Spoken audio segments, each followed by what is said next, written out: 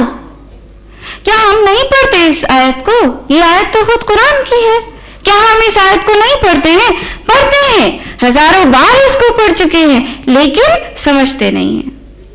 قرآن کے سلسلے میں تفکیر کا میرا یہی آرگیومنٹ رہا ہے کہ اگر میرے والد مجھ سے یہ کہہ دیں کہ سمیہ ఇది భగవంతుడు పుస్తకము, దీనిని దీంతో పాటు నువ్వు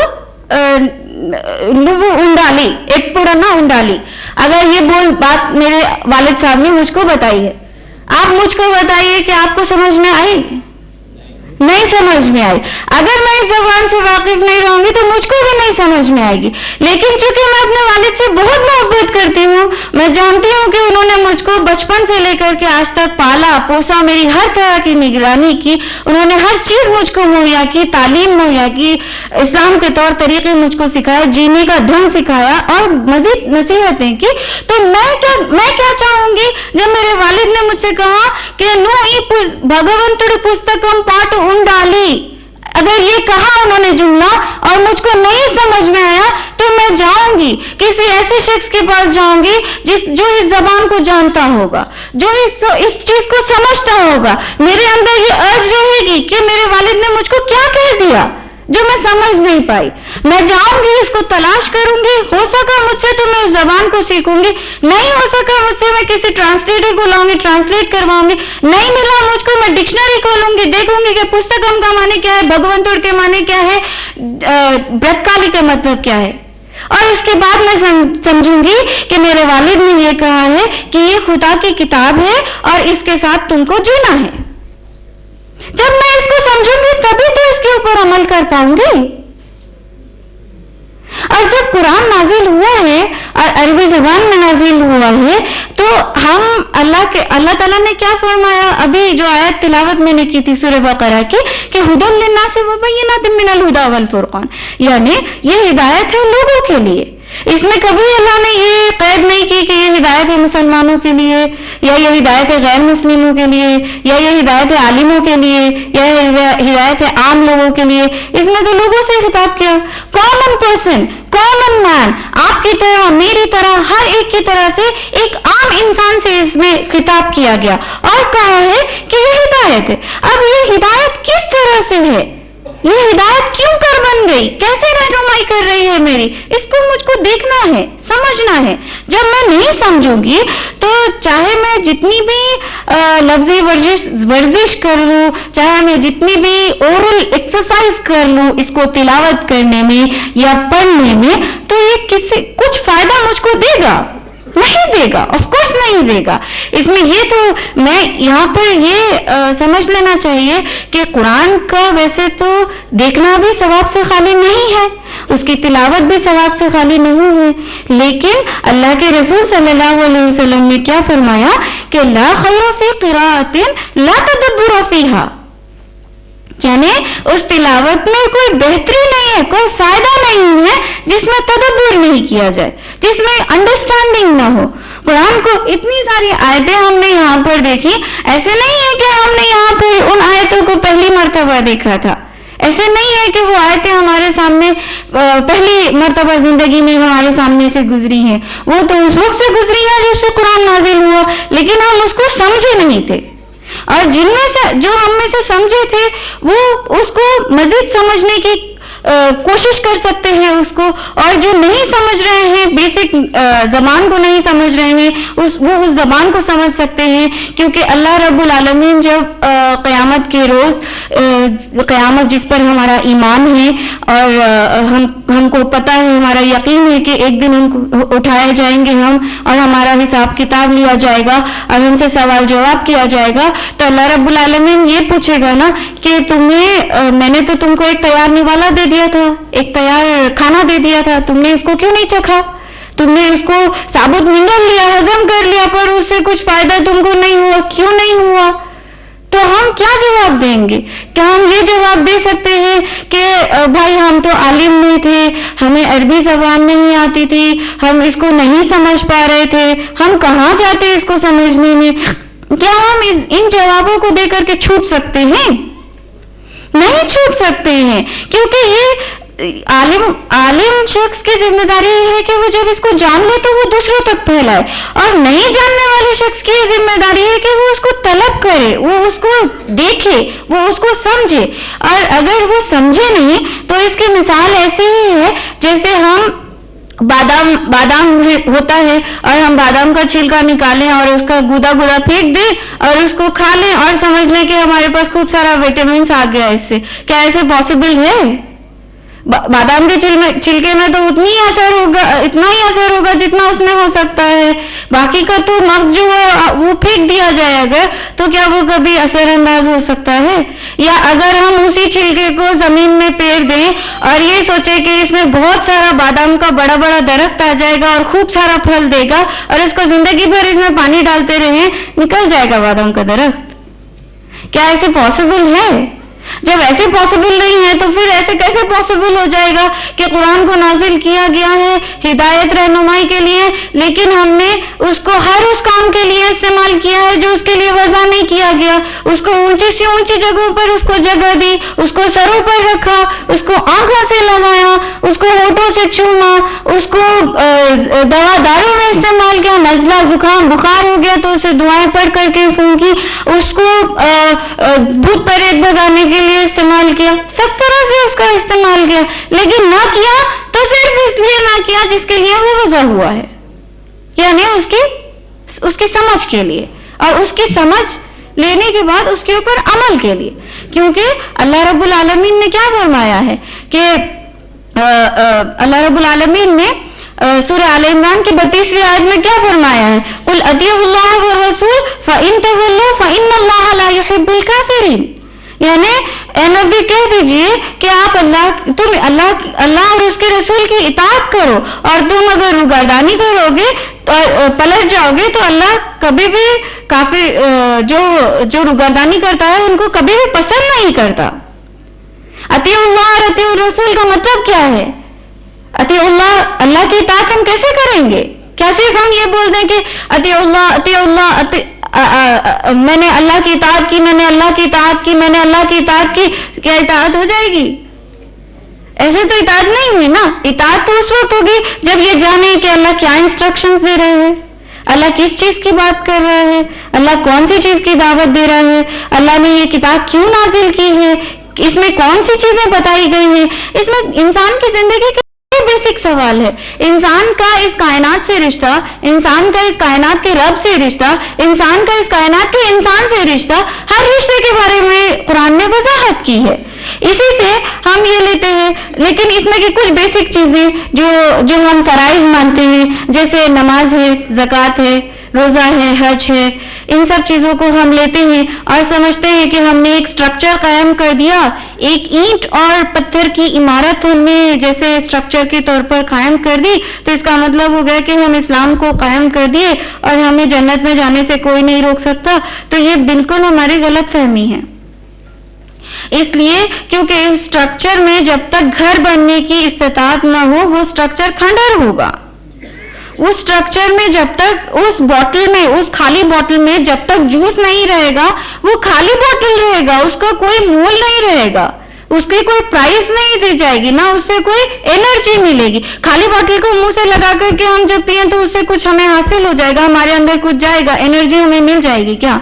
نہیں ملے گی. اسی طرح سے قرآن کو ہم یہ کہہ کر کے نہیں بچ سکتے کہ ہم اس کو پڑھ رہے ہیں تو ہم اس کو سمجھ رہے ہیں. ہم اطاعت اللہ تعالیٰ نے جو ہمیں اطاعت کرنے کے لیے کہا ہے، ہم سمجھتے ہیں کہ جو کچھ بھی ہم سے کہہ دیا جائے اس کی اطاعت کر رہے ہیں تو بس اتباع اللہ اور اتباع الرسول ہو چکا ہے. ایسے نہیں ہے. اطاعت کس چیز کا نام ہے؟ اطاعت کس طرح سے ہوتی ہے؟ اسی طرح سے ہوتی ہے نا جب ہم یہ سنیں، انسٹرکشنز کو جانیں اور پھر سمجھیں کہ ہاں یہ انسٹرکٹ کیا جا رہا ہے. جیسے اقیمی الصلاۃ للذکر کہا گیا ہے، یعنی نماز قائم کرو ذکر کے لیے، نصیحت کے لیے، یاد دہانی کے لیے. اب بتائیے مجھ کو کہ ہم سب لوگ کو کا رویہ یہ ہے, اس میں کوئی ایک دو ایسے الگ نہیں ہے, کوئی بہت خاص ہوں گے جو یہ مستقل سوچتے رہتے ہوں گے, لیکن غور و فکر یا مستقل سوچ کی جو عبادت ہم نے ترک کر دی ہے مکمل طور پر, اس سے نقصان ہمیں یہ ہو رہا ہے کہ ہم نماز کے لیے دوڑے دوڑے جاتے ہیں مسجد کو, اور وہاں پر جلدی جلدی 4 رکعت الٹا سیدھا جس بھی طرح سے ہوتا ہے جلدی سے پڑھ کر کے نکل جاتے ہیں اور سمجھتے ہیں کہ ہم نے نماز کا فرض ادا کر دیا. یہ ایک سٹرکچر ہے جو ادا ہوا, یہ ایک سٹرکچر ہے, اس سے نصیحت ملی. کیا اس نے ہمارے وہ کام کو, بے حیائیوں کو اور یا بے شرمیوں کے کام کو, جو بھی غصہ ہے یا جھگڑنا ہے یا اس طرح کی کئی ساری چھوٹی چھوٹی برائیاں ہیں, کیا اس سے نماز نے روک دیا؟ کیا وہ نصیحت بن گئی ہمارے لیے؟ اگر نصیحت نہیں بنی تو پھر ہم نے اسلام کو کیسے فالو کیا؟ اس قرآن کے اس اقیم الصلاۃ للذکر کو کیسے فالو کر لیا ہم نے؟ پورا اس کا اسپرٹ کے ساتھ کیسے فالو ہو گیا؟ وہ فالو نہیں ہوا ہے. وہ فالو ہم آرڈر ٹو اوبے کا رویہ رکھتے ہیں لیکن سنی سنائی باتوں پر, لیکن اس سنی سنائی باتوں پہ کتنی سچائی ہے, کتنی حقیقت ہے, کوئی نہیں نہ جانتا ہے. ہم میں سے ہر ایک جو یہاں پر موجود ہے متوازن عقل کے ساتھ اللہ نے ہمیں بھیجا ہے. ایسے تو نہیں کیا کہ ہمارے ایک گروپ میں سے اللہ تعالیٰ نے دماغ تو دے دیا لیکن اس میں سوچنے کی صلاحیت نہیں دی, اور ایک انسانوں کے گروپ میں دماغ دے دیا جس میں سوچنے کی صلاحیت دے دی. ایسے نہیں ہوا ہے. ہر ایک کے دماغ میں سوچنے سمجھنے کی صلاحیت دی گئی ہے اور ہر ایک کو سوچنے کے لیے دعوت دی گئی ہے. اور جب ہم یہی نہ کریں تو پھر اس کتاب کا حق ادا نہیں ہوگا. اسی وجہ سے میرے 2 پوائنٹ کا مقصد یہی تھا کہ تقلید بھی اگر ہو, یعنی اتباع بھی اگر ہو, اطاعت بھی اگر ہو, تو اس کے ساتھ جب تک اس کا اسپرٹ, اس کا سول مل نہیں جائے گا تب تک وہ لائفلی اسٹرکچر نہیں بن سکتا. یعنی ایسا اسلام نہیں بن سکتا جو زندہ جاوید ہے, کیونکہ قرآن سب کو ہدایت کے لیے بھیجی گئی ہے, یہ ہم سب سنتے رہتے ہیں. آخری ٹائم کے لیے ہدایت کے لیے بھیجی گئی ہے, یہ بھی ہم سب سنتے ہیں. لیکن اس ہدایت کو کیسے اپنایا جائے, ہمارے روزمرہ کی زندگی میں اس کو کیسے اپلائی کیا جائے, قرآن کی چھوٹی چھوٹی چیزوں کو. کیونکہ اللہ رب العالمین جب انسانوں سے خطاب کرتا ہے تو وہ ایک ایسا خطاب رہتا ہے جو ایک بڑے بزرگ کا خطاب ہوتا ہے اپنے چھوٹے بچوں سے, ناسمجھ بچوں سے. چھوٹے چھوٹے بچوں کو ہم کیسے تعلیم دیتے ہیں اسکول میں کہ بیٹا don't do this, do that, ایسے ہی ہم کہتے ہیں نا, this is not right because it harms you in this way, this is right because it gives you benefit in this way. ہم یہی چیز تو سمجھاتے ہیں. اسی طرح سے اللہ تعالیٰ ہم کو سمجھا رہا ہے, اور اگر ہم اس چیز کو نہیں سمجھ رہے ہیں, ہم اس سے دور ہٹ کر کے ہم یہ سوچ رہے ہیں کہ it is not the work of common man to understand the Quran, then it is underestimation of Quran. اگر ہم یہ سوچیں کہ قرآن کو سمجھنا ہم عام انسانوں کا کام نہیں ہے, دوسرے لوگوں کا کام ہے, اور وہ ہمیں بتائیں اور ہم سنی سنائی باتوں پر عمل کریں, تو یہ قرآن کی ہم تصغیر کر رہے ہیں.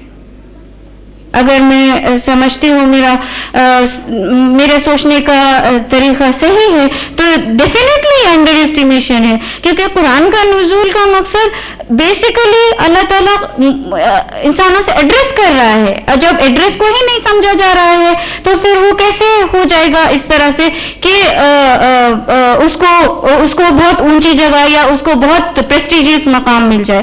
تو یہی کچھ باتیں میں آپ سے ڈسکس کرنا چاہتی تھی, کیونکہ as a student, as a طالب علم میں بھی اس چیز کو مانتی ہوں کہ قرآن کی زبان سے ہمیں واقفیت ہو چاہے نہ ہو, اس کو سمجھنے کا حق, اس کو سمجھنے کی ذمہ داری ہم سب پر بہت ضروری ہے. چاہے اس کو ہم اپنی مادری زبان میں سمجھے, چاہے دیہاتی زبان میں سمجھے, چاہے شہری زبان میں سمجھے, کسی بھی زبان میں سمجھے, اس خدا کے انسٹرکشن کو جاننا ضروری ہے, کیونکہ اسی اللہ تعالیٰ نے فرمایا ہے کہ قرآن کو نازل ہی کیا گیا ہے انسٹرکٹ کرنے کے لیے, ہدایت کرنے کے لیے. اللہ رب العالمین سے دعا ہے کہ وہ ہم سب کو ہدایت کی توفیق دے, اور ایسے چیزوں میں مبتلا ہونے والا نہ, ایسے چیزوں میں ہمارا دماغ نہ بہک جائے جو خالی بیکار کی باتیں ہو, یا جو ایسی باتیں ہوں جن کا کوئی بیس ہی نہ ہو. قرآن کو جب ہم کو سمجھنا ہے تو اس کے مطابق ہم کو ذہن بنانا ہی ہوگا, اس لیے کیونکہ اللہ کے رسول صلی اللہ علیہ وسلم نے فرمایا, اللہ کے رسول صلی اللہ علیہ وسلم کے حضرت عبداللہ ابن ایک حدیث ہے جس میں حضرت عبداللہ نے یہ کہا ہے کہ ہم کچھ نوجوان تھے جو اللہ کے رسول صلی اللہ علیہ وسلم کے ساتھ تھے، جنہوں نے پہلے ہم نے اللہ کے رسول صلی اللہ علیہ وسلم سے ایمان سیکھا، پھر اس کے بعد ہم نے قرآن سیکھا، جس سے ہمارا ایمان اور بڑھ گیا. تو ایمان تو ہم فالو بچپن سے، چونکہ ہم اسلام کے نام سے پیدا ہوئے ہیں، مسلمان بچے ہو کر کے پیدا ہوئے ہیں، تو ہم اسلام کو نوئنگلی انوئنگلی فالو تو کر رہے ہیں، لیکن اس کی انڈرسٹینڈنگ ہم کو قرآن سے لینی ہے اور اس کو سمجھنا ہے، کیونکہ یہی اس کا اسپرٹ ہے، یہی اس کی روح ہے. اور کوئی بھی یہ کہہ کر نہیں بچ سکتا کہ ہم اس کو سمجھ نہیں سکتے یا ہم میں اس کی سمجھنے کی صلاحیت نہیں ہے، کیونکہ اللہ نے انسان کو ذی شعور مخلوق بنا کر پیدا کیا ہے اور اس کا سمجھنا ہم سب پر فرض بھی ہے، اور اس کی اطاعت بھی اسی طرح سے فرض ہے سمجھ کر کے، نہ کہ وہ اطاعت جو صرف سنی سنائی باتوں پر ہو یا پھر کچھ ایسی اندھی تقلیدی طور پر ہو. تو اللہ رب العالمین ہم سب کو اطاعت گزار بنائے اور سمجھ فکر والا بنائے. آمین. واخر دعوانا الحمدللہ رب العالمین.